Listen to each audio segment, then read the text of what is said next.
Hello students, welcome to my channel Amrita classes. आज आपण शिकायला जाणार आहोत ॲड अ क्वेश्चन टॅग. आणि ॲड अ क्वेश्चन टॅग हा इंग्लिश ग्रामरचा आपण आज पहिला टॉपिक शिकणार आहोत. तर ॲड अ क्वेश्चन टॅगचे जे नियम आहेत, रूल्स आहेत, ते पहिल्यांदा आपण ॲड अ क्वेश्चन टॅगचे पहिले नियम्स आपण रीड करूया. Rule number first, right the sentence as it is. Second, do the comma. Third, if the sentence is in a positive, then do the contracted form to the helping verb. Fourth one, write the subject. And then last one, mark the question tag. So what is the meaning of the helping verb? Helping verb म्हणजे काय आणि त्याचा contracted form आपण कसा करायचा हे तर आपण 7th स्टँडर्डमध्ये झालेलं आहे. जसं की आपल्याला हेल्पिंग वर्ब कोणते कोणते येऊ शकतात सेंटेन्समध्ये जेव्हा की आपल्याला ॲड अ क्वेश्चन टॅग करायचे आहे. Is, am, are, was, were, can, could, will, should, would, shall, have, has, had, may, might. So हे सगळे हेल्पिंग वर्ब आपल्याला सेंटेन्समध्ये येणार. सो त्याचा कॉन्ट्रॅक्टेड फॉर्म कसा करायचा, मेन तर तुम्हाला सगळ्यांना कळत असेल की कॉन्ट्रॅक्टेड फॉर्म म्हणजे त्याला आपण नॉट निगेटिव्ह फॉर्म करायचा आहे, ज्याला एनटी प्रत्यय लावायचा आहे. जसं की इजचा इजण, वॉजचा वॉजण, आरचा आरण, ॲमचा आरंट. त्यानंतर असे काही हेल्पिंग वर्ब्स आहेत की जे ॲज इट इज आपण एनटी फॉर्म लावून करू शकतो. पण काही असे 2 ते 3 आपले हेल्पिंग वर्ब असे आहेत की जे चेंज होतात. जसं की ॲमचा आरंट लिहायचा, विलचा विलंट नाही करायचा, वोंट करायचा, WONT, आणि शालचा शांट करायचा, SHANT. सो हे सगळे कॉन्ट्रॅक्टेड फॉर्म आहेत. ते थोडा वेळ तुम्ही फक्त बघून घ्या. त्यानंतर आपण रूल्सकडे वळणार आहोत. Okay, rule number first, if the sentence have helping verb. आता रूल पहिला काय आहे की जेव्हा सेंटेन्समध्ये आपल्याला हेल्पिंग वर्ब येतो, म्हणजे आता हे जे हेल्पिंग वर्ब मी तुम्हाला सगळे इथे दाखवलेले आहेत त्यापैकी कोणताही हेल्पिंग वर्ब जर आपल्याला सेंटेन्समध्ये आला तर सेंटेन्स आपण कसं सॉल्व करायचं आहे. रूल्सनुसार आपल्याला फर्स्ट सेंटेन्स काय आहे बघा, Abhijit was a good boy. मी सांगितल्याप्रमाणे write the sentence as it is. जसं की वरती आपण दिलेलं आहे की आपण वाक्य दिलेलं आहे तसंच लिहायचं, त्याच्यानंतर कॉमा द्यायचा. सेंटेन्स कसं होणार आहे, Abhijit was a good boy, त्यानंतर फुलस्टॉप जो आहे तो काढून टाकायचा आणि आपल्याला तिथे कॉमा द्यायचा आहे. या सेंटेन्समध्ये आपल्याला जो हेल्पिंग वर्ब आलेला आहे त्याला कॉन्ट्रॅक्टेड फॉर्म करायचं आहे. तर आता वॉजचा कॉन्ट्रॅक्टेड फॉर्म काय होणार आहे, वॉजन. आणि इथे Abhijit is a boy, Abhijit हा एक बॉय आहे. सो बॉय असेल तर ही, गर्ल असेल तर शी. आणि ज्या नॉन लिव्हिंग थिंग्स असतात जसं की आपण बुक्स म्हणा किंवा स्कूल म्हणा तर त्या ठिकाणी आपल्याला इट लावायचं आहे. सो सेकंड सेंटेन्स बघा काय दिलेलं आहे, books are our friend. Books are our friend, comma, इथे आपल्याला हेल्पिंग वर्ब आर आलेला आहे. सो त्याचा कॉन्ट्रॅक्टेड फॉर्म आरंट येणार आहे. आणि आता बुक्स हे नॉन लिव्हिंग थिंग्स आहे. सो जेव्हा नॉन लिव्हिंग थिंग्स येतं त्यावेळेला आपण त्याला इट लावायचं आहे. So books are our friend. So आता जेव्हा प्लुरल्स फॉर्ममध्ये असेल तेव्हा आपल्याला निगेटिव्ह म्हणजे नॉन लिव्हिंग थिंग्स जर एकवचनी असेल, तुम्हाला सिंग्युलर आणि प्लुरल्स कळतं. सो बुक असेल तर आपल्याला इट लावायचं आहे आणि जर बुक्स असेल तर आपल्याला तिथे दे लावायचं आहे, कारण की ते प्लुरल फॉर्ममध्ये आहे. आले लक्षात. सो हा झाला rule number 1. Rule number 2, if the sentence is in a negative form. मगाशी आपण बघितलं की सेंटेन्स जर पॉझिटिव्ह फॉर्ममध्ये असेल तर आपण त्याला कॉन्ट्रॅक्टेड फॉर्म करून म्हणजे एनटी प्रत्यय लावून ते टॅग करू शकतो. सो जर सेंटेन्स तुम्हाला निगेटिव्ह फॉर्ममध्ये असेल तर तुम्ही कसा टॅग करणार आहात, तर त्याच्यासाठी काही 2-3 मी इथे सेंटेन्स लावला.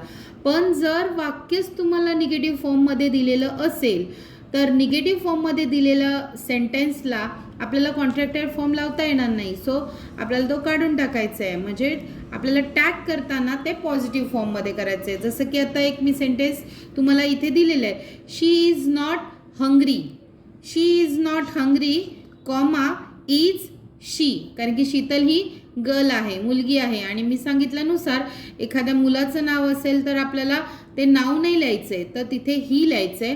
आणि जर एखाद्या मुलीचं नाव असेल तर आपल्याला शी लिहायचंय. सपोज जर इथे प्लुरल्स फॉर्ममध्ये जर तुम्हाला सब्जेक्ट एखादा आला, लाईक ॲज अ पीपल वगैरे, असे जर म्हणजे अनेक आहेत, ते प्लुरल्स फॉर्म आहेत, सो त्याला आपल्याला सब्जेक्ट करताना तिथे दे लावायचं आहे. त्याच्यासाठी me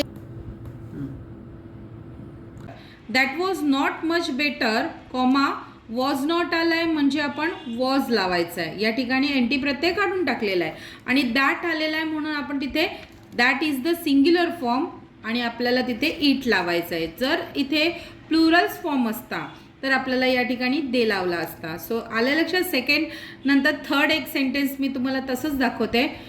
people must do it, people must do it, इथे मस्ट आलेला आहे. कॉन्ट्रॅक्टेड फॉर्म इथे पॉझिटिव्हमध्येच एक मी वाक्य टाकलेलं आहे तुम्हाला की पॉझिटिव्ह आहे हे वाक्य, मस्ट डू इट. सो मस्टला आपण एनटी प्रत्यय लावायचं आहे, मसंट. आणि पीपल दॅट इज इन अ कशामध्ये आहेत हे प्लुरल्स फॉर्म. सो प्लुरल्स फॉर्ममध्ये जर आपल्याला सब्जेक्ट असेल तर आपल्याला पीपल न लिहिता दे म्हणून लिहायचं आहे. ओके, हा आहे rule number 2. Rule number 3, if the sentence is in a simple present tense. So आपल्याला दिलेलं जे वाक्य असेल हे सिम्पल टेन्समध्ये असेल आणि तो सिम्पल टेन्स प्रेझेंटमध्ये असेल, म्हणजे साधा वर्तमान काळ. यामध्ये कुठलाही आपल्याला सेंटेन्समध्ये हेल्पिंग वर्ब येणार नाही, तर फक्त सिम्पल प्रेझेंट टेन्सचं वाक्य. तर काय करायचं आहे आपल्याला, सिम्पल प्रेझेंट टेन्स म्हणजे दिलेला सेंटेन्समध्ये आपल्याला मेन वर्ब येतो, जो मेन वर्ब आपल्याला प्रेझेंट फॉर्ममध्ये असतो. सो आता त्याच्यासाठी एक सेंटेन्स तुम्हाला इथे खाली दिलेलं आहे. She takes the opportunity, she take the opportunity, comma take, take main verb आहे म्हणजे तो प्रेझेंट फॉर्ममध्ये आहे आणि म्हणून प्रेझेंट फॉर्ममध्ये जर आपल्याला दिलेला सेंटेन्स असेल तर तिथे डोंट आणि आता शी लिहून आपण क्वेश्चन मार्क करायचा आहे. तुमच्या लक्षात येत असेल. तसंच आपण आता बघितलं की if the sentence is in a simple present tense, तसंच सिम्पल प्रेझेंट टेन्सचंच वाक्य आहे रूल नंबर 4, ज्याच्यामध्ये एस किंवा ES प्रत्यय लागतोय आणि तो प्रत्यय वर्बला लागतोय. जसं की आता इथे टेक होतं, तसंच जर टेक्स आलं असतं TAKES तर आपण इथे डोंट न वापरता आपण इथे डझंट वापरला असता. त्याच्यासाठी सेंटेन्स पुढचं एक तसंच दिलेलं आहे. पुढे एक सेंटेन्स दिलेला आहे, शी स्पीक्स गुड इंग्लिश. इथे स्पीक नाही आहे तर स्पीक्स आहे, एस प्रत्यय लागलेला आहे. सो आपल्याला काय वापरायचं आहे, डझंट वापरायचं आहे, डझंट शी. ओके, हा आहे रूल नंबर 4 की सिम्पल प्रेझेंट टेन्सचं सेंटेन्स प्रेझेंट टेन्समध्ये जर वाक्य असेल तर आपल्याला वर्ब वाईज आपल्याला डोंट आणि डझंट हे यूज करायचं आहे. लक्षात आलं असेल तुमच्या. Rule number 5, if the sentence is in a simple past tense. मगाचे जे 2 नियम होते रूल नंबर 3 आणि रूल नंबर 4 हे सिम्पल प्रेझेंट टेन्सचे होते. आता आपल्याला सेंटेन्स आहे सिम्पलच आहे पण पास्टमध्ये आहे, तर आपल्याला मेन वर्बचा फॉर्म बघायचा आहे आणि वाक्य ओळखायचं आहे की सिम्पल प्रेझेंटमध्ये आहे वाक्य की सिम्पल पास्टमध्ये. जर दिलेलं सेंटेन्स सिम्पल पास्ट टेन्समध्ये असेल तर आपल्याला इथे डिडंट यूज करायचं आहे. Like as a he grew the plants, ग्रीव, ग्रोचा पास्ट टेन्स ग्रीव आहे, त्यामुळे आपल्याला इथे काय वापरलेलं आहे, डिडंट. सो आलेलं लक्षात तुमच्या. डोंट, डिडंट आणि डझंट केव्हा वापरायचं आहे तर फक्त सिम्पल टेन्ससाठी. तो सिम्पल टेन्स आपल्याला प्रेझेंट आणि पास्टसाठी असतो. हा झाला rule number 5. Rule number 6, rule number 6 मध्ये Wien the sentence start with a let's, let's means let us. जेव्हा आपल्याला वाक्याची सुरुवात लेट्सने होते, लेट्सचा स्टँड्स फॉर लेटस होतो. सो लेट असने जर झाली मीन्स लेट्सने जर झाली तर एक्झाम्पल आपल्याला खाली एक दिलेलं आहे, let's do the study. Sentence as it is लिहायचं आहे, कॉमा करायचं आहे अँड लेट मीन्स लेट्स असेल तर आपल्याला फक्त शाल्वी लावायचं आहे, बाकी कोणताही नवीन सब्जेक्ट ॲड करायचा नाही आहे. सो लेट्स असेल तर लक्षात ठेवा शाल्वी करायचं आहे. ओके, आणि जर वाक्यामध्ये लेट्स मी असेल, लेट्स मी असेल तर आपल्याला शाल आय करायचं आहे. आलं असेल लक्षात.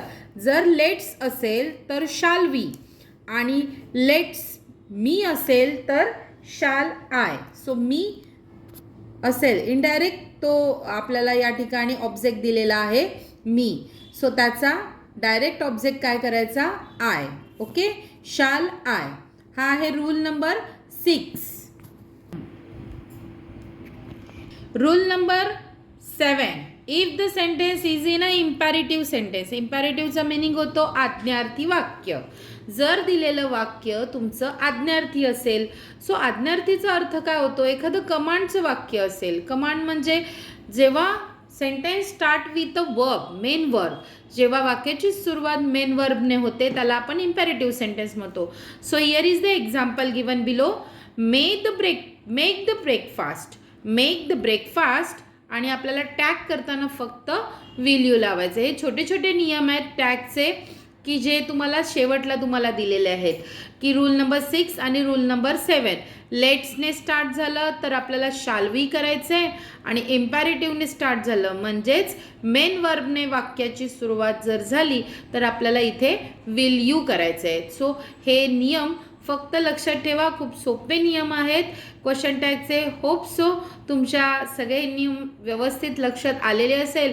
स्टडी करा. माझ्या कमेंट बॉक्समध्ये मी काही तुम्हाला सेंटेन्स प्रॅक्टिससाठी देणार आहे, तर ते सेंटेन्स सॉल्व करून मला फक्त कमेंट करा की तुमच्याकडनं ते सॉल्व झालेत की नाही. Okay, thanks for watching my channel.